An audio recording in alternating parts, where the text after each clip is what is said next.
समरात अगर आप देखना शुरू करें तो एक तरफ नई यूएस पॉलिसी आई थी, उसके बाद ये इंगेजमेंट शुरू हुई।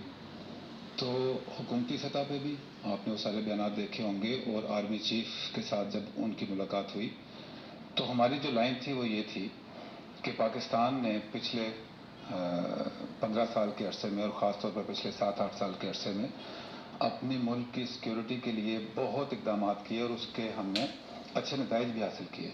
और हमने पाकिस्तान के अंदर अल्हम्दुलिल्लाह वो स्टेज लेकर आ गए हैं कि जहां अभी कोई नो गो एरिया नहीं है जो कि टेररिस्ट के इन्फ्लुएंस में हो।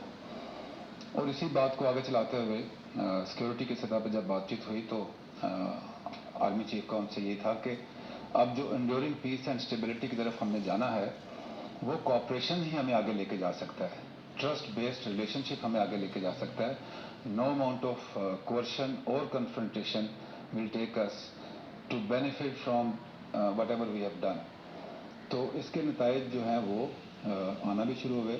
इस सिलसिले में कल जब हमने एक ऑपरेशन किया जिसपे हमें अमेरिकन इंटेलिजेंस की तरफ से इंफॉर्मेशन आई कि एक जो कैनेडियन फैमिली है वो अफगानिस्तान से, आपको याद होगा, अक्टूबर 2012 में किडनैप हुए थे।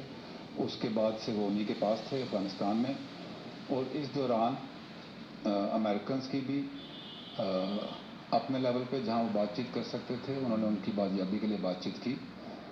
मुख्तलिफ मुलाकातों में हमारे साथ भी ये शेयर हुआ कि इस तरीके से जो फॉरेनर्स हैं उनको किडनैप किया हुआ है, तो उनकी बाजियाबी के लिए कोई इन्फॉर्मेशन हो तो हमें शेयर करनी चाहिए। तो जो इंगेजमेंट्स चली हैं जिसमें हमने यही कहा कि जो इंटेलिजेंस शेयरिंग है, कोऑपरेशन है, वो हमें फर्दर आगे लेके जाएगा, एक दूसरे पे ट्रस्ट जो है बढ़ाने के लिए भी और कामयाबी हासिल करने के लिए भी।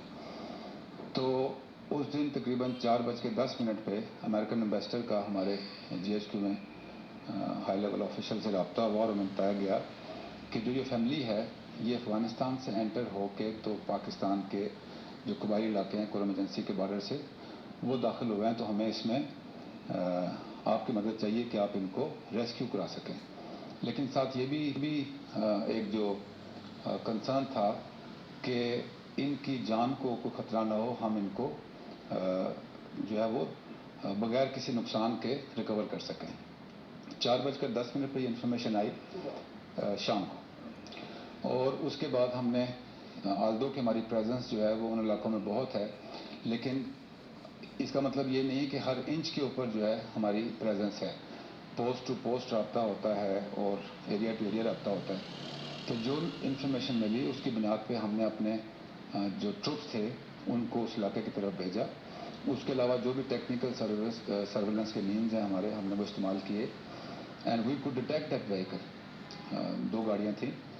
उसके बाद उन गाड़ियों को बिकॉज दे न्यू कि इसमें क्या है, जब हमने उन गाड़ियों को ट्रेस किया और उनको कॉर्डन किया, और जब उनको फायर करके उनके टायर के ऊपर उनको रोका गया, तो उसके बाद हमारे जो पहली प्रायोरिटी थी वो ये थी कि इनमें जो कैदी हैं उनको बाहिफाजत निकाल लिया जाए।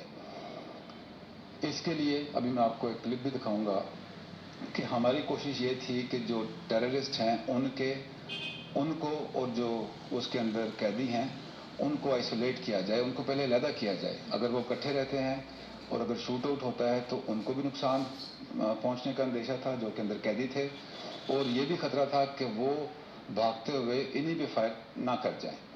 तो इन एहतियातों के साथ और इस मकसद के साथ कि हमने उनको जिंदा बाहर लेके आना है, ये ऑपरेशन किया गया।